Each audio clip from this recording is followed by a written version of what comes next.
Yes. Yep. Now you do want to be careful that your back end doesn't swing out and catch something. You want to be so far to the left that when you turn, back end will push out a little. Plus you've got the wing coming off. Yeah. So I see my stall there. Stall The I-1. Yes, I see it. Yeah, there's one there. Yep. So right about here, plan B, it says on this boat, I'm going to start my turn. Just a little bit. Okay. So that your stern will miss that. I'm in neutral. So Okay. I'm going to get all the way over here now. I'm going to let it come up. We'll get it to push down a little bit. So see it's pushing down already. Right. So you bias it up a little higher. Yeah, you got to give it a little gas, And right here, I'm going to touch it a little bit, which is not a big deal. I got it in reverse. Right. Just hit the brakes. Okay, once the boat comes to a stop, neutral, pull the plunger out, turn the key off, step off and grab the line. Then. We'll lock it up with this. It's super windy and you're getting pushed back. Just get your line under the cleat, like this, and then step on it and pull. Okay. Pull, step and pull. That'll work your boat up. Right. Sometimes it's too windy to pull it by hand. Or it's Some mechanical advantage. Yes, mechanical advantage, exactly. And I got the knot here. It used to come all the way up to the knot until I started putting the bumpers on and started putting it to the middle. So, right now, Okay. Bow's getting pretty close to that toolbox. that's okay. It won't Okay. worry. All right. Yeah, right there. So just let it flow.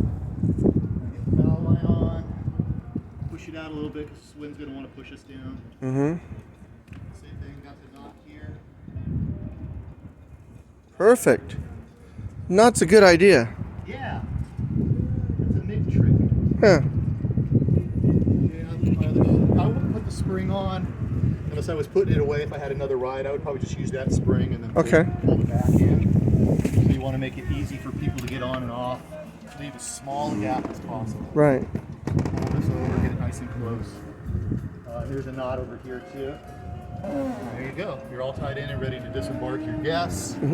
I'll lift up the cushion.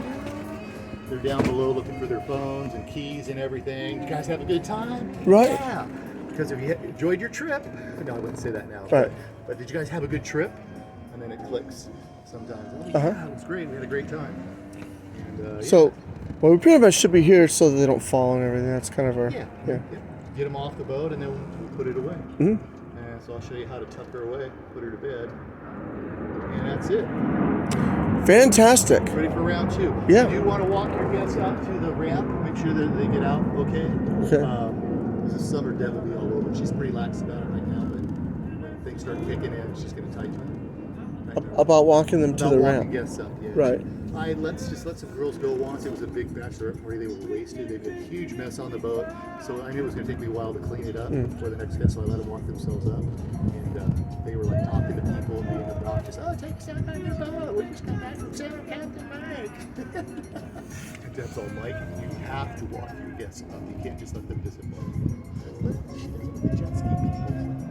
The jet ski people just walk That's themselves in. they're like motorboat people. They're a motley crew. So that's it. So we'll go down below, we'll clean up, we'll pull the canvas up, put the cushions away. Last thing we'll do is pull it over that way. I'll show you how I do that to get it out in the center of the slip so it doesn't squeak. Okay. And turn the instruments off. If you're Those coming at the end of three the night, switches. Yep, turn the lights off. And you can take a picture of that if you want. The sailing configuration and then the put it away configuration. So let's get this out of your way.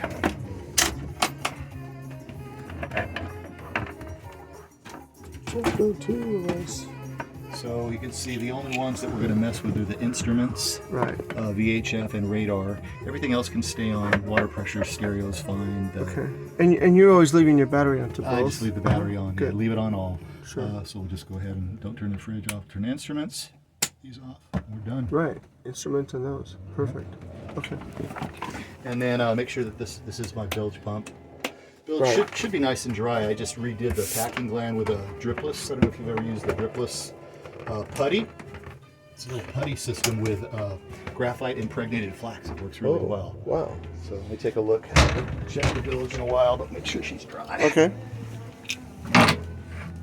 Yeah, there's a Look little, at that. little bit of water in there, but not bad. There's your auto switch right there. Yeah. And the thing with bilges, if I remember right, is that it does not go through the switch system. It It's goes working straight to the battery. Yeah. No, mine does. If you flip that switch over there, if you don't have it on auto, it won't pump out. Ah. Okay. So be careful that that's always set to auto. an If you issue. need to manual pump, you just push it the other way. Okay. And there's I got a vacuum, a wet vac back there. If Okay. you needed to vacuum some water out. But All right. I take care of all this shit. You won't have to do all that. I'll be down at least a couple times a week, or at least once a week to Okay. check on everything. Gotta get out of the house. You can see your battery levels over here. Okay. 94%. Say somebody wanted to charge, I do have an inverter. You hit that, boom, Okay. you've got 120. Okay. So if people want to plug their phones in, I've got charging cables right